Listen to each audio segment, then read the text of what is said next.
Не растет, а дешевеет. Впервые в столице Коми стоимость проезда в автобусах снизится, причем ощутимо, с 24 рублей до 20. При этом произойдет это уже с 1 мая. А вот цена на дачные маршруты останется прежней, что и вызвало сегодня негодование жителей. Запрос понятен, ведь административно все это черта города. В ситуации разбиралась Таисия Жакова. Цена на проезд уже с 1 мая вновь вернется к круглой цифре. В новость, которая накануне облетела региональные СМИ, многие жители не поверили. И только после года действия тарифа 24 нам всем пояснили. Прошлогоднее решение – мера срочная. Фактически в него закладывались инвестиционные издержки. То есть это пассажиры скидывались на закупку новенького транспорта. В 2016 году республика получила субсидию из федерального бюджета в размере 123 миллиона рублей на покупку 40 автобусов на газомоторном топливе. В 2017 году не было приобретено ни одного автобуса. Перевозчик не выполнил поручение главы Коми. Кто-то должен понести за это наказание. Мы могли купить 100 автобусов, а купили всего 40. Республика потеряла около 200 миллионов рублей. Однако в региональном Минпроме эту информацию назвали некорректной. Программа действует не один год. До 2016 года она предусматривала субсидии компаниям, которые закупают автобусы на газомоторном топливе. С 2016-го субсидии предоставлялись уже заводам-изготовителям, а не покупателям. В итоге Коми для Сыктывкара получила 60 автобусов. Выгода благодаря субвенции порядка 150 миллионов. Это будет более системно, чтобы каждый год какое-то количество техники обновлялось, чтобы был понятен такой предел возраста. Сейчас у нас средний возраст транспорта в городе получается 7,5 лет с учетом обновлений. То есть это уже почти на 3 года моложе, чем 2 года назад транспорт стал. Поэтому, наверное, где-то вот на такой отметке он и задержится.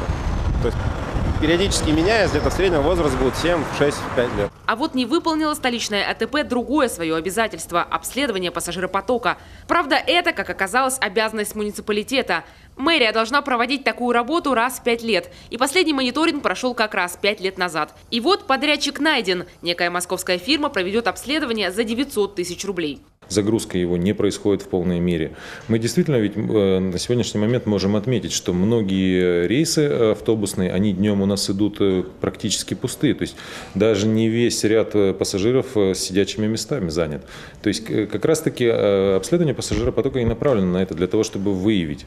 В последующем будут, после проведения пассажиропотока, которое закончится к ноябрю месяцу, и получения результатов муниципалитетом, будут даны рекомендации о том, что произвести, допустим, смещение интервала движения, увеличить интервал между рейсами. Что до дачных маршрутов, там цена, увы, не изменится. Она, по мнению Минпрома, как раз-таки была рассчитана. И к тарифным скачкам на городских маршрутах отношения не имеет. Тариф, он может быть гораздо выше, чем 24 или 20 рублей и так далее. Только, как сказать, желание перевозчика, мы его приветствуем, он идет на снижение тарифа.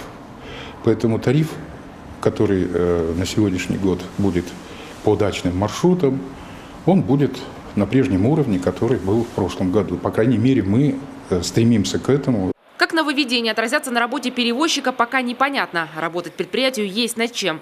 Несоблюдение расписания, сходы с линий, несвоевременная замена транспорта. Жалоб от горожан по-прежнему немало. Это подмечают не только пассажиры, но и все контролирующие органы. И тем не менее, как ранее признал мэр столицы, другого такого предприятия у нас нет. Таисия Жакова, Олег Юшков, телеканал Юрган, Сыктывкар.